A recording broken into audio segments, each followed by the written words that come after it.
Gloire à Dieu. Est-ce que vous avez été bénis ce matin?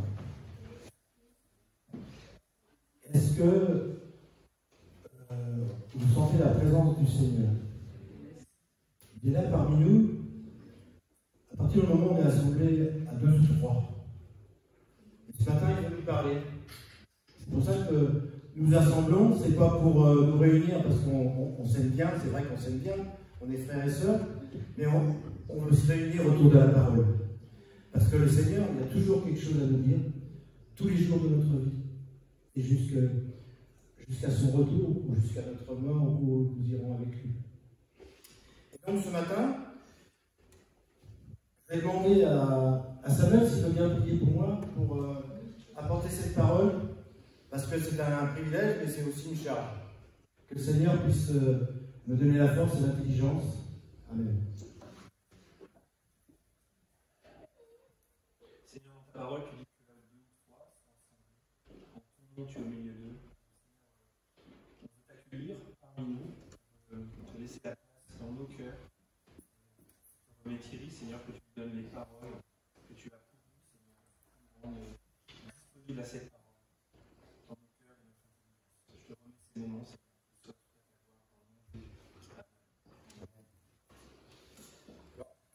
Un passage.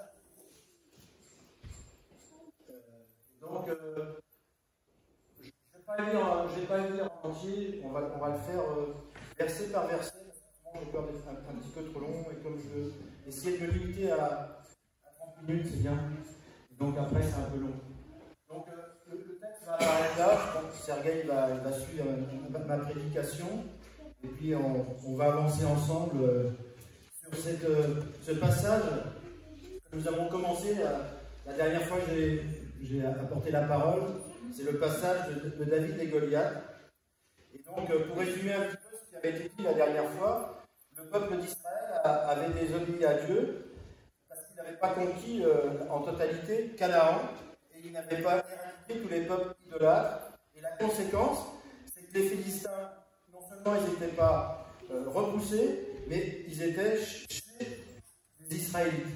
Ils étaient dans la vallée de Soko, c'est-à-dire la vallée des Térébins. Et les Térébins, dans la Bible, c'est l'image des sanctuaires païens où ces peuples sacrifiaient des enfants et priaient leurs idoles. Et donc là, ils avaient réussi à faire rentrer dans Israël ces rites. Et donc, Israël était envahi et avait peur. Ils ont réclamé et obtenu un roi, à un moment, par l'intermédiaire de Samuel. Et ce roi, Dieu leur a donné, il s'appelle Saül. Tout à l'heure, on a dit que Salomon avait été roi en 900 avant Jésus-Christ, donc c'est vers 930. David, lui, il a été roi à partir de 1970, et Saül à partir de 1100 avant Jésus-Christ. Là, donc, on est juste à la phase, puisque David a été roi à l'âge de peu près de 30 ans. Comme il est jeune, on va dire qu'il a entre 16 et 20 ans, donc on va dire qu'on est à peu près 1020 avant Jésus-Christ, en gros. 1020, 1030.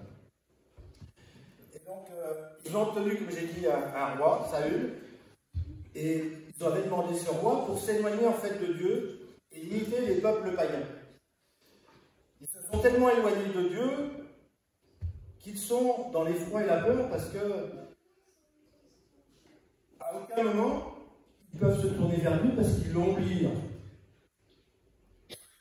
Donc ils sont incapables de s'opposer au géant Goliath qui les nargue et qui les défie. Mais Dieu, dans sa bonté, a tout prévu. Il a prévu cette situation, et à un moment, Saul, puisqu'il s'est éloigné de Dieu, il a fait des erreurs. Et donc, Dieu a renié Saül, et il a envoyé Samuel pour donner l'onction à David pour qu'il devienne le prochain roi. Donc, la providence divine a pourvu à la situation de détresse de l'armée en envoyant un sauveur en la personne de David. Le jeune berger l'image de Jésus-Christ qui a été envoyé pour délivrer le monde du péché. Ça nous intéresse d'autant plus. Au verset 20, David, il part de bon matin. Et bien nous, c'est exactement la même chose. Comme David, on a une mission à accomplir pour Dieu. Et elle s'accomplit de bon matin. C'est-à-dire que dès notre conversion, notre mission commence et elle se terminera que lorsque nous serons auprès du Seigneur. Alors, le conseil de Dieu, je pense, dans ce passage, c'est que ne tardons pas, ne traînons pas et n'oublions jamais que l'on peut rester couché à rêver, mais on peut également se lever pour accomplir nos rêves. Et notre rêve en tant que chrétien, ça devrait être de servir le Seigneur au quotidien, là où il nous a placés. Au verset 22, David remit les objets qu'il portait entre les mains du gardien des bagages et courut vers le rang de l'armée. Aussitôt arrivé, il demanda à ses frères comment ils se portaient. Tandis qu'il parlait avec eux, voici le Philistin de Gath, nommé Goliath, s'avança entre les deux armées, hors des rangs des Philistins. Il tint les mêmes discours que précédemment, et David les entendit. Dans cette vallée des Térébintes, il y a une particularité qui est bien connue encore aujourd'hui en Israël, dans la vallée de Soko, c'est que même si vous parlez pas très fort, dans toute la vallée on vous entend.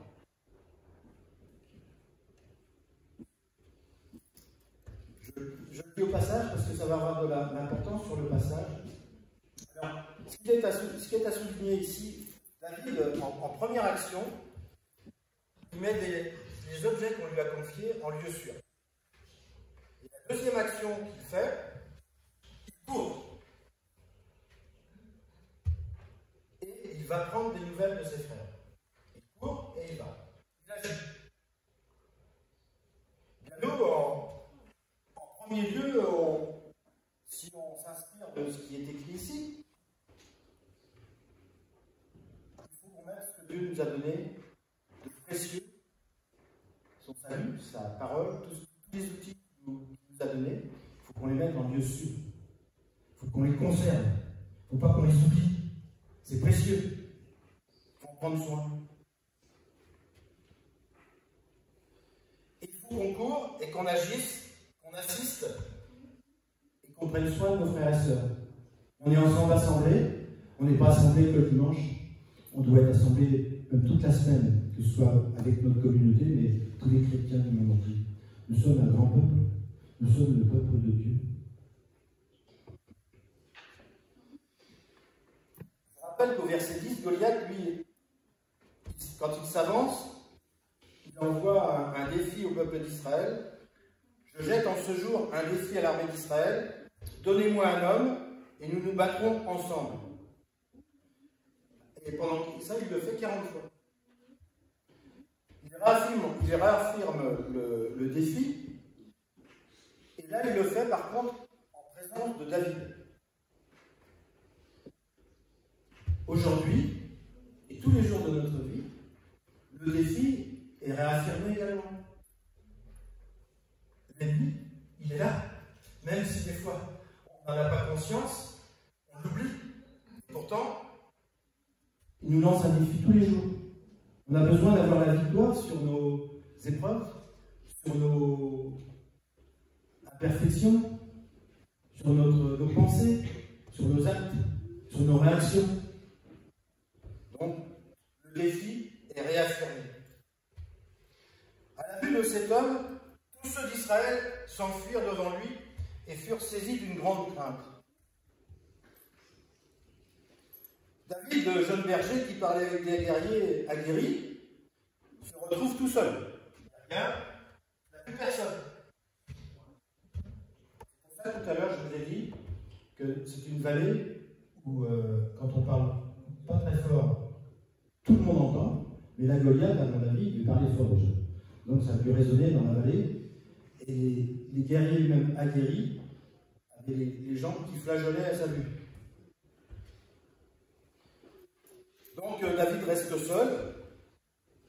La question pour nous, c'est quand il y a une épreuve, quand justement le défi arrive, qu'est-ce que je fais? Je fais comme les guerriers aguerris, je m'enfuis, ou alors à la première difficulté, comme les Israélites, ou alors je fais comme le jeune David, je reste. C'est une question en fait. Chacun disait, avez-vous vu s'avancer cet homme? C'est pour jeter à Israël un défi qui s'est avancé. Si quelqu'un le tue, le roi le comblera de richesse, il lui donnera sa fille et affranchira la maison de son père en Israël. David dit aux hommes qui se trouveraient près de lui, que fera-t-on de celui qui tuera ce Philistin et qui ôtera le propre dessus Israël? Il pose une question, mais David, ce n'est pas quelqu'un d'intéressant. De tous les hommes qui étaient présents là, de tous ces guerriers, il n'y a aucun homme qui relève le défi. Comme on l'avait dit l'autre fois, même Saül, le roi, le costaud, si vous lisez la première partie de Samuel, vous allez voir que Saül était un sacré baraqué. Il était un guerrier aguerri. Et pourtant, il était comme les autres guerriers, il avait peur. Donc, aucun homme leur relève leur défi. Leur seule espérance, c'est que c'est le voisin qui relève le défi. Ça ne s'adresse pas à eux, c'est toujours aux autres, aux voisins. Et c'est pour ça qu'eux, ils ont intérêt à divulguer la récompense, parce qu'ils se disent, en divulguant la récompense, il va y avoir quelqu'un qui va se lever à notre place.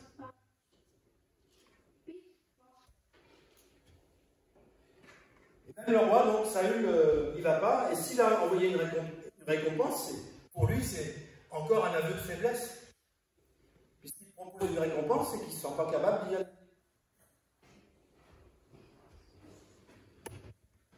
Ce n'est pas le fait de répéter la récompense qui ouvre et donne la victoire. C'est le fait d'agir. Il y a beaucoup de personnes qui se persuadent qu'ils seront entendues en récitant des prières. En récitant des prières en boucle.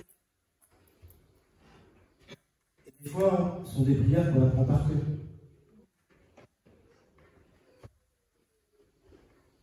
Or, ce que le Seigneur attend, c'est des prières sincères, qui s'adressent à Dieu, et faites avec foi et vérité. Et c'est ces prières-là qui ont de la puissance. C'est ces prières-là qui sont exaucées, si elles sont en accord avec la volonté de Dieu. Qui est donc ce Philistin, cet incirconcis, pour insulter l'armée du Dieu vivant? Le peuple, répétant les mêmes choses, lui dit, c'est ainsi que l'on fera celui qui le tuera. Il est à noter que David est le seul à invoquer le Dieu vivant, et il est le seul à s'offenser de l'insulte qui est faite à Dieu. Est-ce que nous, dans notre vie, on s'insurge quand quelqu'un insulte Dieu? Des fois, on peut faire de ne pas avoir entendu. Je vous le dis, je ne vous le dis pas forcément. C'est pas parce que je suis sur une estrade que je suis meilleur que vous. Loin de là. Mais c'est une exhortation à ce qu'on avance tous ensemble, qu'on réfléchisse à ces passages qui ont tant d'importance en fait. On doit tirer des enseignements de ce que l'on lit. Parce que c'est vrai qu'aussi, des fois, on prend la Bible, on se dit, bon, faut que je lise ma Bible aujourd'hui, absolument. On lit vite, et on se dit, bon, ça y est, je l'ai lu. Mais en fait, il faut qu'on la digère. Parce que des fois, c'est solide et on a du mal à la digérer. Et si on lit trop vite, on ne peut même pas voir ce qu'elle nous donnait comme.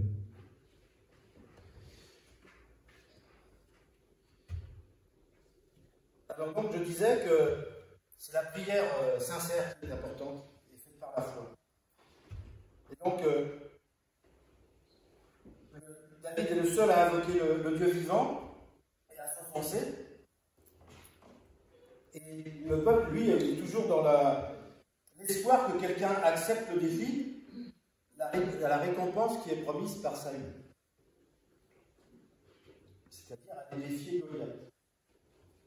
Eliab, son frère aîné, qui avait entendu parler à ses hommes, fut enflammé de colère contre David et il dit « Pourquoi es-tu descendu et à qui as-tu laissé ce peu de brebis dans le désert? Je connais ton orgueil et la malice de ton cœur, c'est pour voir la bataille que tu es descendu. » Donc en fait, si on a... Là, on n'a pas lu le début du passage, mais si on relit le début du passage, David, lui, en fait, il était en train de garder un troupeau.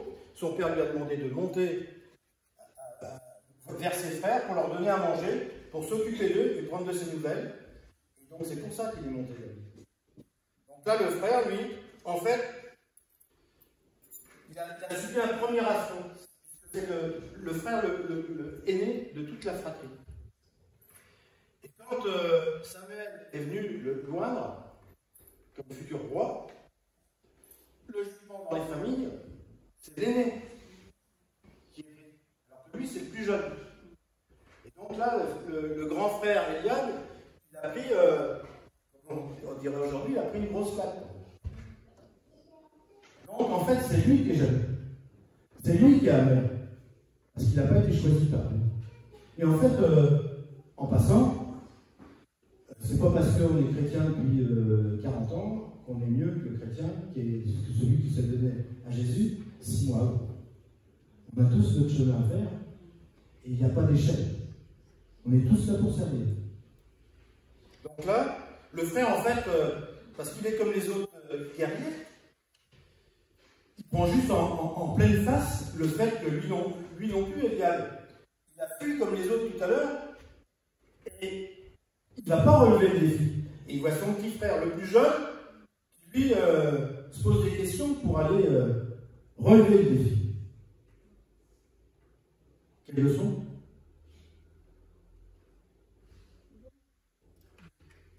David répondit, qu'ai-je donc fait? Ne puis-je pas parler ainsi? Et il se détourna de lui pour s'adresser à un autre et fit les mêmes questions. Le peuple lui répondit comme la première fois. Il subit une injustice, David. Et en fait, il subit la justice de quelqu'un qui est incapable d'agir pour Dieu. Son frère n'agit pas pour Dieu. Et donc, non seulement il n'agit pas, mais il fait obstacle et il critique.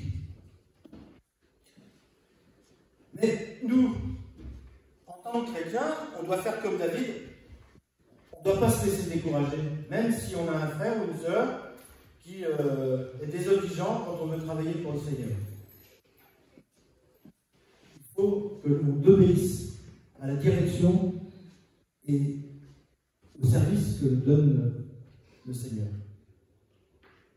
Il faut obéir plutôt à Dieu qu'aux hommes. Lorsqu'on eut entendu les paroles prononcées par David, on les répéta devant Saül, qui le fit chercher. Il faut faire attention à ce qu'on dit. Elles peuvent être répétées et nous orienter vers une situation où on devra s'engager. Et avant de s'engager, il faut s'assurer de l'approbation de Dieu. Avant de s'avancer pour servir Dieu, il faut le rechercher. Rechercher sa volonté. Parce que, pour une simple et bonne raison, c'est lui seul qui te donnera la force de remplir ton service pour Dieu. Et comme disait un vieux cantique, la force est en Christ, la force est dans le sang de Christ. C'est pour ça que ce matin, François nous a rappelé ce que représentait le pain et le vin. C'est pas insignifiant de prendre la Sainte Seine. David dit à Saül que personne ne se décourage à cause de ce Philistin. Mon serviteur ira se battre avec lui. Lui, David, il n'a aucun doute. Dieu agira. Est-ce que nous, en tant que chrétiens, nous sommes sûrs que Dieu va agir? Est-ce qu'on a entretenu suffisamment notre foi par le Saint-Esprit afin que Dieu puisse nous donner cette force que tout chrétien doit posséder. Est-ce que nous sommes prêts à combattre et à dire aux autres de ne pas se décourager et d'agir au lieu de parler? Parce que moi je suis comme beaucoup, des fois je parle et je dis pas beaucoup. Le Seigneur il va inverser les choses, Thierry tu te calmes, tu parles moins, et t'agis. Et tu recherches ma force.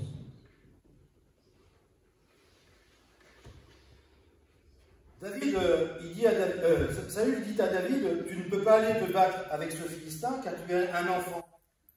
Il est un homme de guerre dès sa jeunesse. Eh bien, le Seigneur nous dit, la jeunesse n'est pas un frein dans la vie d'un enfant de Dieu et dans l'Église.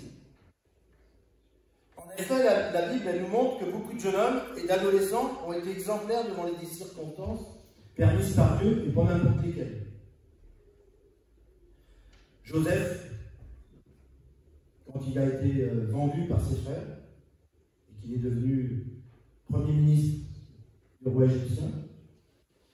Daniel, quand il est parti en déportation avec ses trois compatriotes, Anania, Michaël et Azaria. Et notre David, dont on parle, je vais en oublier, j'ai mis cela. Aujourd'hui, le Seigneur s'adresse à nos jeunes en leur disant sans détour que la jeunesse n'est pas un frein ou une excuse au service pour Dieu. Mais bien au contraire, leur jeunesse est un moteur pour doper et entraîner les plus anciens. C'est eux qui devraient nous encourager et nous aider. C'est eux qui devraient nous témoigner de leur foi et de ce que Dieu a fait pour eux, dans leur vie, pour l'appliquer dans l'Église. Et alors nous, plus anciens, on ne va pas encourager nos jeunes à rester en pleine léthargie. Faisons de nos jeunes des locomotives. Et souvent, on a tendance à en faire des wagons. C'est dur, mais je pense que c'est vrai. Parce qu'en fait, c'est de l'égoïsme. Bien souvent, on pense que l'expérience est plus importante que la jeunesse. Non, la jeunesse, elle nous apporte plein de choses. C'est un complément. On est tous complémentaires.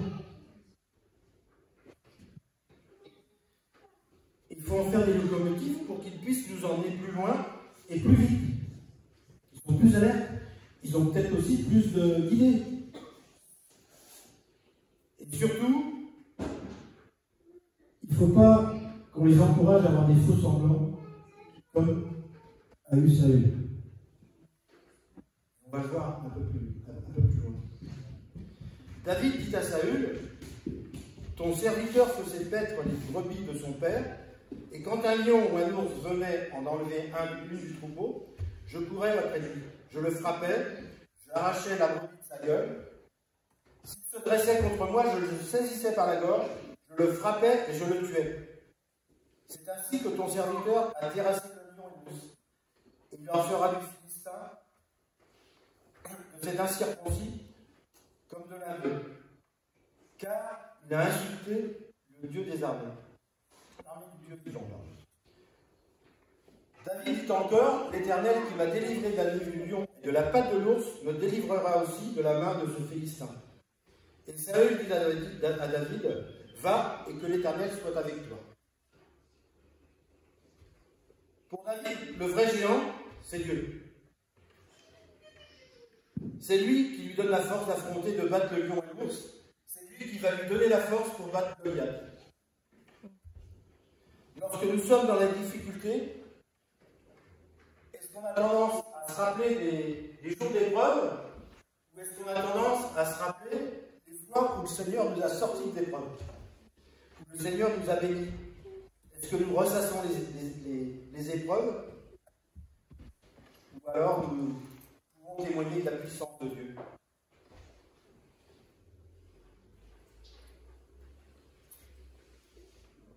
Nous aussi, ici on a un exemple de foi exemplaire en David. Lui par contre, Saül, c'est dur ce que je veux dire, mais c'est un nain spirituel. confie à ce qu'il voit. Et en plus, il utilise une phrase remplie d'hypocrisie. Va, et que l'Éternel soit avec toi. Lui qui a abandonné le Seigneur depuis bien longtemps, il a été rejeté à cause de ses fautes, sa foi défaillante et son amour pour les biens de ce monde, il emploie une formule qui se réfère à Dieu pour bénir David. Malheureusement, combien de personnes chrétiens se sont éloignées et ont abandonné Dieu, utilisent une citation pour laisser paraître un semblant de spiritualité. On peut tromper l'homme, mais on ne peut pas tromper Dieu. Et nos actes traduisent notre position vis-à-vis du Seigneur. Et Saül, il continue en fait. Saül, il fait mettre ses vêtements à David, il passe sur sa tête un casse d'airain, et il le revêtit d'une cuirasse. David saignit l'épée de Saül par-dessus ses habits et voulut marcher, car il n'avait encore jamais essayé. Mais il dit à Saül, je ne suis pas marcher avec cette armure, je n'y suis pas accoutumé, il s'en débarrassa. Imaginez David, il a une place, il a une armure, il est comme ça. Je vous rappelle que dans ses poches, il a une fronde et des cailloux. Il va avoir une fronde et des cailloux. S'il avait eu l'armure, déjà, il aurait pas pu mettre ses cailloux dans sa poche et sa fronde. Il aurait été voir Goliath, c'était fini. Et donc, moi, ce passage, il me fait penser au passage d'Hébreux 11.4, qui nous dit « C'est par la foi qu'Abel offrit à Dieu un sacrifice plus excellent que celui de Caïn. C'est par elle qu'il fut déclaré juste, Dieu approuvant ses offrandes, et c'est par elle qu'il parle encore comme mort. » Saül, il va trouver sa protection, sa force, sa foi dans le matériel de protection, en l'occurrence une armure, et il montre exactement comme Caïn, où il trouve ses ressources. Il retrouve ses ressources dans le monde et l'esprit du monde. David, lui, il se rend vite compte que l'armure, elle n'est pas faite pour lui. Et que ce n'est pas adapté à sa situation. Il ne peut pas marcher. Et en effet, comme je l'ai dit tout de suite, comment vous voulez marcher avec une armure, en plus, qui n'est pas faite pour lui? Et comment voulez-vous marcher avec le poids du monde sur les épaules, alors que la Bible nous dit, en Matthieu 11, 28, 30, « Venez à moi, vous tous qui êtes fatigués et chargés, je vous donnerai du repos, prenez mon joug sur vous, recevez mes instructions, car je suis doux et humble de cœur, et vous trouverez du repos pour vos âmes. » J'ai souligné, car mon joug est doux et mon fardeau léger. Il n'y a pas d'armure. Il y a une armure, on va le voir après, mais ce n'est pas la même. L'armure du chrétien, ce n'est pas la même armure que l'armure d'un guerrier traditionnel. Les solutions que nous propose le monde nous paralysent, nous emprisonnent, nous alourdissent. Alors que lui, Jésus-Christ, nous a libérés, nous a allégés. Comment David aurait pu combattre s'il était resté figé? Dieu, Jésus-Christ, veut qu'on combatte avec ses armes. En Éphésiens 6, versets 12 à 18, il nous dit « Car nous n'avons pas à lutter contre la chair et le sang, mais contre les dominations, contre les autorités, contre les princes de ce monde de ténèbres, contre les esprits méchants dans les lieux célestes. C'est pourquoi prenez toutes les armes de Dieu, afin de pouvoir résister dans le mauvais jour, et tenir ferme après avoir tout surmonté. Tenez donc ferme. Ayez à vos reins la vérité pour ceinture, revêtez la cuirasse de la justice, mettez pour chaussure à vos pieds le zèle que donne l'évangile de paix, prenez par-dessus tout cela le bouclier de la foi, avec lequel vous pourrez éteindre tous les traits enflammés du malin. Prenez aussi le casque du salut et l'épée de l'esprit, qui est la parole de Dieu. Faites en tout temps, par l'esprit, toutes sortes de prières et de supplications. Veillez à cela avec une entière persévérance et priez priez pour tous les saints. En fait, en priant pour tous les saints, c'est le début de l'amour que le Seigneur nous demande. Est-ce que, comme David, nous sommes libérés de l'armure que nous a offert le monde? Est-ce que nous avons saisi toutes les armes que le Seigneur met à notre disposition et nous propose? Alors David, qu'est-ce qu'il fait? Il prend en main son bâton, il choisit dans le torrent 5 pierres polies et les met dans sa gouttière de berger et dans sa poche. Puis il s'affronte à la main, il s'avance contre le Philistin. Le Philistin s'approche peu à peu de David, et l'homme qui portait son bouclier marche devant le Philistin. Le bâton et les 5 pierres choisies dans le torrent et s'affrontent sont les seules armes que le berger va employer, que le berger David va employer. Le bâton, et vous pouvez le remarquer dans toute la Bible, c'est le symbole de la présence de Dieu. La seule pierre que David utilisera sur les 5 qu'il a pris, moi, il me fait penser à la pierre qui a anéanti la statue de Nebuchadnezzar dans Daniel, chapitre 2, versets 32 à 35. Je vous lis le passage. La tête de cette statue était d'or pur. Sa poitrine et ses bras étaient d'argent, son ventre et ses cuisses étaient d'airain. Ses jambes de fer, ses pieds en partie de fer et en partie d'argile. Tu regardais lorsqu'une pierre se détacha sans ne secours aucune main, frappa les pieds de fer et d'argile de la statue et les mit en pièces. Alors le fer, l'argile, l'airain, l'argent et l'or furent brisés ensemble et devinrent comme la balle qui s'échappe du nerf. En été, le vent les emporta et nulle trace n'en fut retrouvée. Mais la pierre qui avait frappé la statue devint une grande montagne et remplit toute la terre. Bien pour moi, on a exactement la même chose dans le passage qu'on vient de lire avec David qui prend sa fronde et sa pierre. On va lire la suite. Parce que David, en fait, il a besoin que d'une seule pierre, c'est l'emblème de Jésus-Christ. Jésus-Christ, c'est la pierre angulaire sur laquelle repose toute notre foi. Et c'est lui qui a vaincu le malin et qui l'a anéanti définitivement. Il l'a anéanti sur la croix pour nous. Il faut que chacun de nous, comme David, on s'empare du caillou, notre seule arme pour nous libérer de cet obstacle. Je vous rappelle que le caillou, c'est l'emblème de Jésus.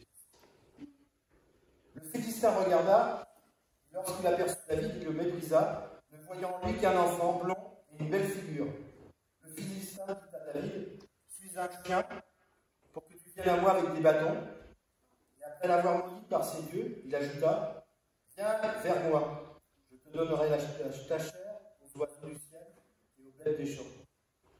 Vous savez, le monde, les jours n'ont pas changé, le monde, il nous regarde pareil, avec le même mépris, en ne voyant qu'en nous quelqu'un d'insignifiant et sans force.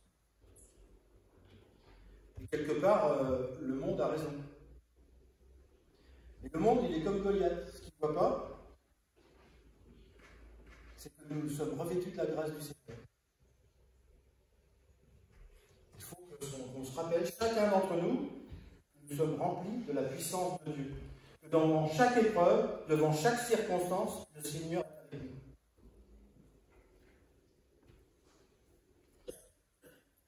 Et c'est la puissance du Dieu vivant. Je vous rappelle, on avait prêché il y a quelque temps sur les murs de Jéricho. Qu'est-ce qui a battu les murs de Jéricho? C'est un Dieu. Et qu'est-ce qui va abattre nos murs, nos épreuves? C'est le même Dieu, par Jésus-Christ.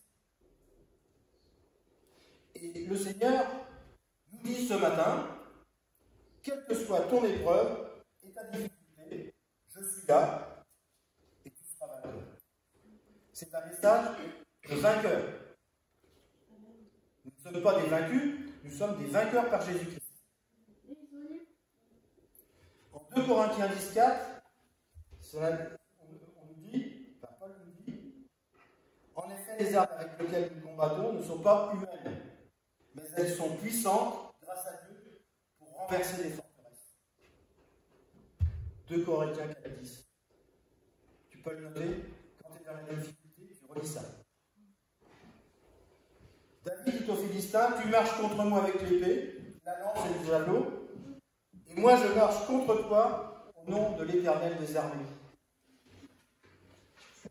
du Dieu de l'armée d'Israël, que tu as insulté.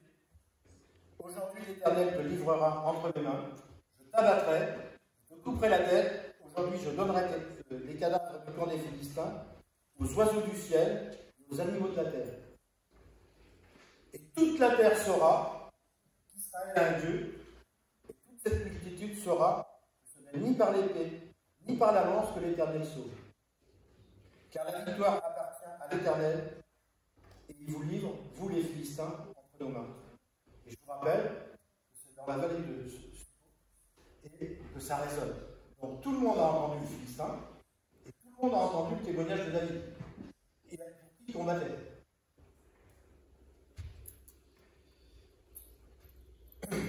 L'amplification du témoignage, des fois on ne s'en rend pas compte. Notre comportement et nos paroles ont une force, parce que c'est le Saint-Esprit qui touche. Donc l'incidence, c'est que les deux armées entendent le témoignage de David. Et en fait, non seulement ça va avoir une incidence sur le moment où on va regarder, mais ça va avoir une incidence aussi pour le peuple. Ils écoutent. Mais quand ils vont voir le résultat, ça va les encourager à prendre la fuite quand même. Et donc je rappelle que David, lui, combat pas en son nom, mais il combat au nom de l'Éternel des armées, comme nous. Pareil. Il ne faut jamais qu'on oublie pour qui on combat. Et c'est pas nous mettre en avant, c'est que si on reprend les noms de ceux que j'ai cités, ils ont toujours mis du leur. C'est la force de Dieu que j'ai fait ça. C'est par la force de Dieu. C'est par la force de Dieu que j'ai eu cette révélation.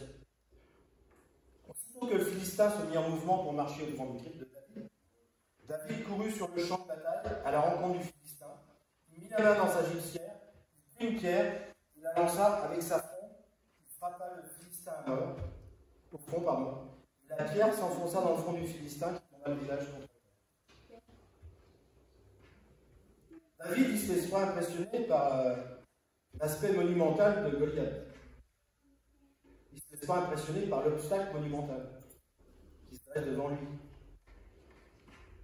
Mais une fois de plus, il court. Il agit en saisissant ce que Dieu lui avait incité à prendre, c'est-à-dire la pierre et la fronde. Le monde, il est constamment en mouvement pour nous empêcher d'avancer, exactement pareil. Et le monde, il est là pour nous combattre. Mais nous, comme David, on doit faire confiance à Dieu. Il met pour chaque circonstance les outils qui vont nous rendre victorieux. C'est lui qui maîtrise les circonstances. Il faut qu'à chaque fois, on sache les saisir par la foi. Il faut qu'on les utilise. Mais avant de les utiliser, il faut apprendre à les manier. David, il lance la pierre avec la fronde, et la pierre, elle atteint le front, et s'enfonce dans le front. Je pense que David, il aurait pu tirer n'importe où, la pierre, elle serait arrivée au milieu du front. Quand le Seigneur nous utilise, c'est précis. Ça touche. Ça marque. Ainsi, avec une fronde et une pierre, David fut plus fort que le Philistin. Il le terrassa et lui ôta la vie sans avoir d'épée à la main. Le texte nous invite à constater que David a vaincu avec une pierre et une fronde seulement. On ne doit pas combattre avec les armes du malin. Tout à l'heure, on a vu l'armure. Et on a parlé de l'épée aussi. Les armes du malin, symbolisées par l'épée. Et nous, on va combattre par la foi que Dieu nous donne par Jésus-Christ. Alors, en conclusion, faisons comme David. Levons-nous de bon matin pour accomplir notre service pour Dieu. Mettons en lieu sûr ce que Dieu nous a confié. Agissons et prenons soin de nos frères et sœurs. Laissons-nous conduire par Dieu ne faut pas écouter les discours décourageants et désobligeants, des frères ou sœurs qui fuient plutôt que de combattre. Attention, il ne faut pas mélanger non plus. Des fois, il peut y avoir un frère ou une sœur qui donne un conseil. Il ne faut pas mélanger non plus les choses. Avançons tous ensemble par la foi et non pas par la vue. C'est là qu'on va remporter des grandes victoires. Encourageons nos jeunes avec des locomotives spirituelles et saisissons avec eux les armes que Dieu met à disposition. Et avec des objets insignifiants pour l'homme, Dieu va nous donner la victoire. La pierre symbole de Jésus-Christ est notre arme fatale. Le sacrifice sur la croix a été la victoire définitive sur l'oppresseur, sur Satan et sur toutes nos épreuves. Que le Seigneur vous bénisse et gardez bien dans le cœur toutes ces paroles d'encouragement parce que c'est ce qui nous fait avancer, c'est ce qui nous maintient dans la gloire de Christ. Seigneur, nous te louons, nous te bénissons, nous te rendons grâce. Je te loue parce que le Seigneur nous a montré, Seigneur, comment David, par la foi, a vaincu l'épreuve, a vaincu l'adversaire. Et nous savons tous ensemble aussi que nous donne les mêmes moyens d'avancer, de passer l'obstacle. Je te loue, je te bénis, par Jésus qui nous a tout acquis sur la croix, notre caillou fatal, Seigneur, qui détruit l'adversaire et qui revient nous chercher bientôt